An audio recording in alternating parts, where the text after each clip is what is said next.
Sabe aquela sensação de peso de que algo não está certo, de que estamos devendo algo? Já parou para pensar em como essa sensação influencia o seu dia a dia? Você se descreveria como alguém que caminha com a leveza da liberdade e do perdão? Ou sente que carrega uma espécie de nuvem escura sobre a cabeça, uma constante sensação de que não está fazendo o suficiente, de que errou em algum ponto da vida? É uma pergunta incômoda, eu sei. Mas é justamente nas perguntas incômodas que a gente encontra as respostas mais profundas. Porque, no fundo, todos nós queremos nos sentir bem, viver com a consciência tranquila. Mas o que fazer quando essa tranquilidade parece distante? Vamos explorar juntos se essa culpa que sentimos é real ou, quem sabe, é uma ilusão. E se for real, o que a gente pode fazer a respeito?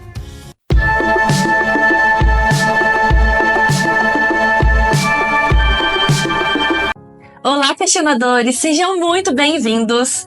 Hoje eu quero conversar com você de coração aberto sobre algo que toca todos nós, mesmo que a gente nem sempre perceba. A culpa. Mas antes, se você não está inscrito, aproveite, faça agora a sua inscrição, curta e deixe um comentário para mim, tá certo? Agora, bora pro vídeo! Quando a gente fala em culpa, vem à mente a ideia de pecado, certo? E a palavra pecado, para muitos, tem um peso enorme, quase que religioso. Mas hoje vamos desmistificar isso um pouco. O que na verdade seria pecar? Não é simplesmente fazer algo errado de acordo com uma lista de regras. É, antes de tudo, desviar-se do seu propósito, ir contra aquilo que você sabe que é certo para a sua própria existência, para o seu bem-estar, para a sua conexão com o universo. A Bíblia, em Romanos 6,23, traz uma frase que ecoa por séculos. O salário do pecado é a morte, mas o dom gratuito de Deus é a vida eterna em Cristo Jesus, nosso Senhor. Agora pense comigo, salário do pecado é a morte. Não é uma ameaça, mas uma consequência natural, tá certo? Se você vive uma vida, uma constante busca de satisfazer seus próprios impulsos, sem considerar as consequências para você mesmo ou para os outros, sem se alinhar com os princípios maiores de amor e verdade, o que você colhe no final? Uma espécie de morte nos relacionamentos, morte na paz interior e morte do propósito. É como cavar um buraco cada vez mais fundo, esperando encontrar água, mas acaba encontrando apenas terra seca. Mas em outra parte, o dom gratuito de Deus, que é a vida eterna. A vida eterna não é apenas viver para sempre num futuro distante, é uma qualidade de vida que começa aqui e agora. É a leveza, a paz, a alegria que vem de um alinhamento com algo maior que você. E sabe qual é a ponte para essa vida, para essa leveza? O perdão. Sim, o perdão. O perdão não é só para quem errou com você ou com alguém querido que você ame. É para você também. É uma questão de vida ou morte, porque sem ele a gente se prende numa espiral de culpa e condenação que nos impede de viver plenamente.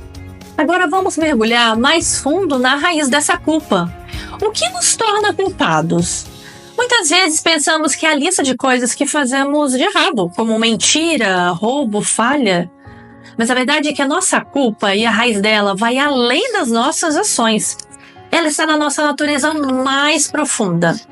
Já ouvi falar da ideia de que nascemos com uma inclinação para o erro?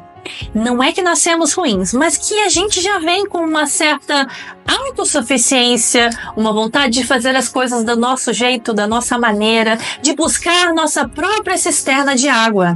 E aqui entra uma imagem poderosa que vem de um texto antigo em Jeremias capítulo 2, versículo 13, mas que ressoa muito com a nossa realidade de hoje. A passagem diz: o meu povo cometeu 2 males. A mim me deixaram um manancial de águas vivas e cavaram cisternas rotas que não retêm as águas. Pense nisso, o manancial de águas vivas é uma fonte inesgotável, que jorra sem parar, refrescante, pura, mas o que a humanidade muitas vezes escolhe fazer? Abandonar essa fonte, e em vez disso cavar suas próprias cisternas. que são essas cisternas? São os nossos próprios projetos de vida, construídos na base da nossa força, do nosso ego, da nossa inteligência. Eu vou ser feliz quando tiver X, Y, Z. Eu vou encontrar paz se eu controlar tudo. Eu vou ter valor se eu fizer as coisas do meu jeito, provando para todo mundo. É o orgulho do homem, a energia do homem, a força do homem em ação. A gente cava e depois se vangloria. Olha a minha cisterna, quão profunda ela é, quão larga, quantos litros de água ela pode conter. Mas e o toque final do texto? Cisternas rotas que não retêm as águas. Você se identifica com isso? Cisternas rotas, quando se fala dessa expressão rotas, né? Significa quebradas, rachadas. Muitas vezes a gente busca a felicidade, a paz, a satisfação em coisas que, no final das contas, escorreram pelos nossos dedos. Seja busca incessante por mais dinheiro, mais poder, mais reconhecimento ou mais controle. Essas cisternas que a gente cava com tanto suor, por mais imponentes que pareçam, são frágeis, elas vazam. Elas não podem conter a verdadeira água que a nossa alma anseia. E a grande ironia é que a fonte de água viva, a verdadeira satisfação e a paz que excede todo entendimento, já está ali, disponível, jorrando sem parar. E o que acontece quando a gente finalmente percebe que nossas cisternas estão rachadas, quebradas ou vazias? É nesse ponto que a oportunidade do perdão se torna tão vital. O perdão não é um conceito místico e distante. É como se fosse algo tangível que nos transforma de dentro para fora. Quando o perdão se torna real na sua vida, você recebe uma nova natureza, uma nova atitude, uma nova perspectiva, completamente nova. É como se, de repente, você se desse conta. Meu Deus, por que eu estava tentando cavar e construir tudo isso com tanto esforço? Se a vida, a verdadeira vida, é um presente, é uma graça. Se você está aí se esforçando para ser bom o suficiente para Deus, para a vida, para as pessoas, sinto dizer, você vai viver sobre essa nuvem de insatisfação. Vai continuar vivendo dessa forma. Você nunca vai conseguir cavar fundo o suficiente, nem largo o suficiente. Nunca vai ter certeza se segurou a água o suficiente, porque a verdade é que o que Deus quer te dar é um dom. E como esse dom se manifesta? Através do cancelamento da culpa. No momento em que você se abre para a ideia do perdão, sua dívida é simplesmente anulada. Imagine isso, sua conta de pecados, de falhas, de tentativas frustradas de fazer do seu jeito, de repente recebe um carimbo. E esse carimbo diz em letras garrafais, pago integralmente pelo sangue do meu filho. Não é mágica, é uma transação espiritual que acontece no seu coração. É a graça divina agindo. A sua culpa é cancelada, você é perdoado, libertado, liberto. E isso nos leva a uma decisão crucial. Jesus disse, quem crê em mim não é condenado, mas quem não crê já está condenado, porque não crê no nome do Filho unigênito de Deus. Acreditar não é apenas concordar com uma ideia, é uma entrega, uma confiança em algo maior que você. Existe um único pecado que realmente pode te manter separado dessa liberdade e vida plena para sempre: a incredulidade. É a escolha de não crer no que Deus diz sobre si mesmo e sobre você.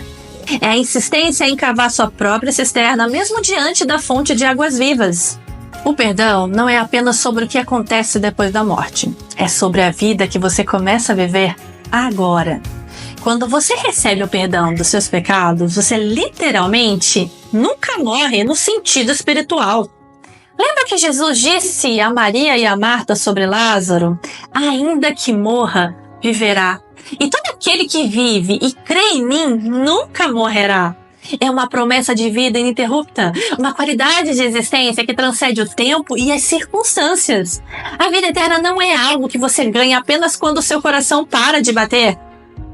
É uma posse que se torna sua no momento em que você a recebe. E essa posse não é temporária, nem baseada no seu comportamento perfeito. Ela é eterna. Sua vida se torna a vida de Cristo em você. E essa é uma posse que você tem para todo sempre. Uma vez que seus pecados são perdoados pela graça de Deus, sua vida é eternamente selada. Porque você foi perdoado. Sua conta de pecados foi marcada como cancelada, perdoada, liberta. Espero que essa reflexão tenha provocado algo em você, que tenha gerado novas perguntas e, quem sabe, um desejo de buscar essa leveza que o perdão oferece. Se este vídeo te tocou de alguma forma, deixe seu comentário, sua própria reflexão. Compartilhe com alguém que você acha que precisa ouvir. Isso é muito importante. E se ainda não é inscrito, aproveite para se inscrever e ativar o sininho para não perder os próximos vídeos, tá certo? Obrigada por sua atenção, por estar aqui comigo até o final. Que a busca pela verdade e a leveza do perdão seja uma constante em sua vida. Abraços, fiquem com Deus, tchau, tchau!